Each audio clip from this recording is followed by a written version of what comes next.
नमस्कार दोस्तों, आपका हमारे YouTube चैनल में स्वागत है। दोस्तों, आज की इस वीडियो में हम बात करने वाले हैं जो इलाहाबाद यूनिवर्सिटी का प्रवेश परीक्षा होने वाला है, उसमें जनरल हिंदी के सारे क्वेश्चन देखने वाले हैं और डिटेल में चर्चा करने वाले हैं। ये सारे क्वेश्चन पिछले कुछ सालों में पूछे गए इंपॉर्टेंट क्वेश्चन हैं, तो आज इन्हीं पर हम बात करने वाले हैं। यदि आप इलाहाबाद विश्वविद्यालय का ऑनलाइन फॉर्म भरे हैं और इंट्रेंस एग्जाम देने वाले हैं तो वीडियो आपके लिए इम्पोर्टेंट रहने वाली है।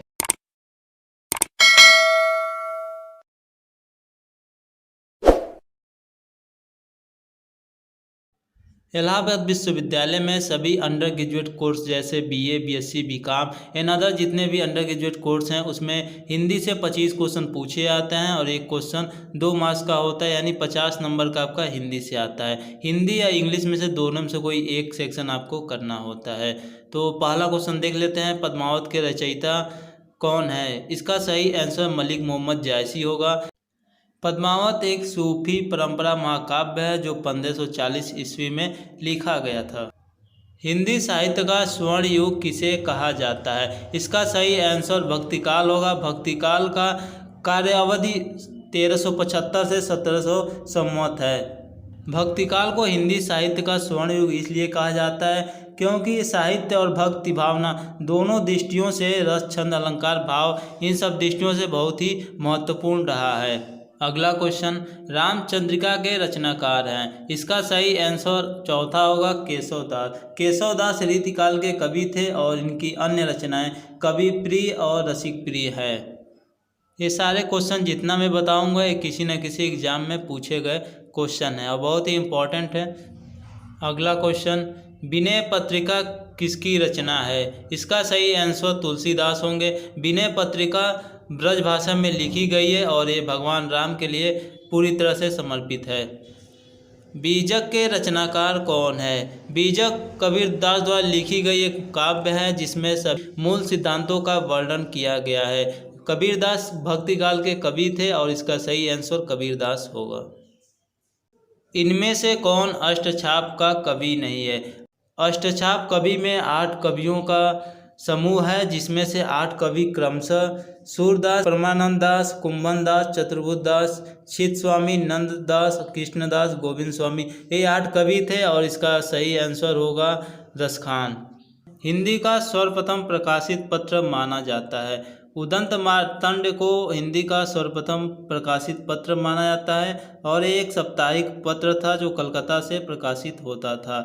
जुगल किशोर शुक्ल 1826 ईस्वी में इसको प्रकाशित किया था। तो इसका सही आंसर पहला होगा, उदंत मार्तंड। इसका ऑप्शन नंबर 2 भी इम्पोर्टेंट है। नागरिक प्रचारणी पत्रिका का संपादन श्याम सुंदर दास, कालिदास, राधाकृष्ण दास ने किया था। अगला क्वेश्चन, जनमेजय का नागयज्ञ किसकी रचना है? जनमेजय का नागयज्ञ जयशंकर प्रसाद द्वारा रचित नाटक है। जयशंकर प्रसाद की अन्य नाटकें अजातशत्रु, चंद्रगुप्त, ध्रुव सामनी। अगला क्वेश्चन, चिंतामणि किसकी कृति है? चिंतामणि रामचंद्र शुक्ल द्वारा लिखी गई एक निबंध है जो 4 भागों में बटा हुआ है।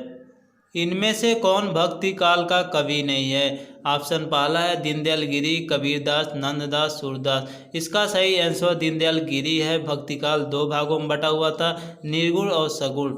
दोस्तों, दास लग गया है तो भक्ति काल का ही कवि होते हैं, ऐसे भी आप पहचान सकते हैं।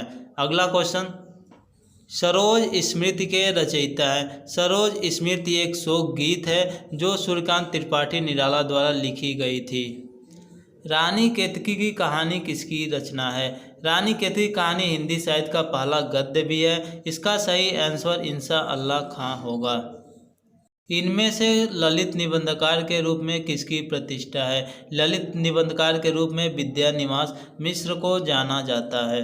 इसके अलावा 2 कवि और हैं, हजारी प्रसाद द्विवेदी और कुबेरनाथ। अगला क्वेश्चन, वोल्गा से गंगा किसकी कृति है? राहुल सकृत्यान द्वारा लिखी गई वोल्गा से गंगा कृति है।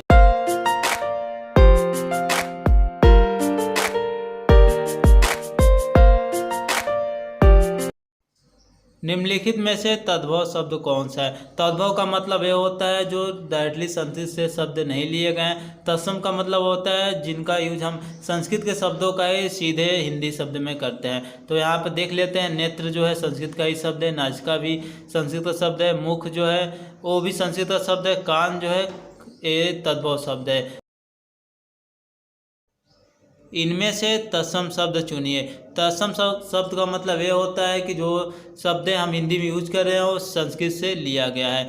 इसका सही उत्तर जल होगा जो एक तत्सम शब्द है। इनमें से शिव का पर्यायवाची शब्द चुनिए। तो शिव का पर्यायवाची जो होता है हर होता है। हरि और नारायण भगवान विष्णु का पर्यायवाची है, वासुदेव श्री कृष्ण का पर्यायवाची है।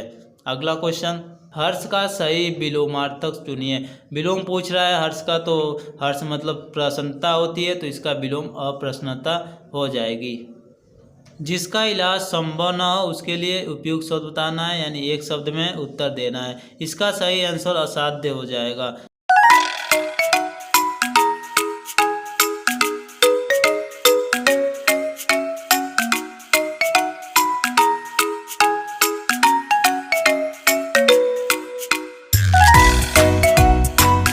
बुरी तरह हारने के लिए सही मुहावरा होगा। तो यहाँ अर्थ दिया है, मुहावरा पूछ रहा है, तो पहला ऑप्शन है मुंह की खाना, मुंह लगना, मुंह चिढ़ाना, मुंह बनना। तो इसका सही आंसर मुंह की खाना होगा। अगला क्वेश्चन, इसमें से स्वर संधि का उदाहरण कौन सा है? तो आपने दो संधियाँ पढ़ी होंगी, स्वर संधि और व्यंजन संधि। स्वर संधि में स्वरों का मेल होता है, तो इसका सही आंसर रत्नाकर होगा। रत्नाकर का संधि विच्छेद रत्न प्लस आकर होगा, जो स्वर्ण संधि का उदाहरण है। चौराहा में कौन सा समास है? चौराहा का अर्थ होता है चार राहों का समूह। तो जब भी कोई संख्या आ जाए तो उसमें द्विगु समास होता है। इनमें से किस शब्द में प्रत्यय जो होता है शब्दों के पीछे लगता है, उपसर्ग जो होता है शब्दों के स्टार्टिंग में लगता है। इसका सही आंसर धनिक होगा। अगला क्वेश्चन, इनमें से किस शब्द में उपसर्ग का प्रयोग नहीं हुआ है? उपसर्ग जो होते हैं शब्दों के स्टार्टिंग में लगते हैं, तो इसका सही आंसर सुरेश होगा। सुरेश में उपसर्ग का प्रयोग नहीं है, बाकी सुयोग और अत्यधिक विदेश में उपसर्ग का प्रयोग हुआ है। इनमें से रूट शब्द कौन सा है? रूट शब्द का मतलब ये होता है जिनका संधि विच्छेद करने पे उनका कोई मीनिंग यानी अर्थ नहीं रहता है। तो इसका सही आंसर वैभव होगा। अगला क्वेश्चन, इनमें से शुद्ध वर्तनी का चयन कीजिए। यानी आपको इसमें देखना है कि वर्तनी किसका सही है। तो इसका सही आंसर कवित्री होगा। तीसरा ऑप्शन इसका सही है। और ये आज का आखिरी क्वेश्चन, हमेशा रहने वालों के लिए उपयुक्त शब्द है। हमेशा रहने वालों को एक शब्द में शाश्वत कहते हैं। Thank you for watching.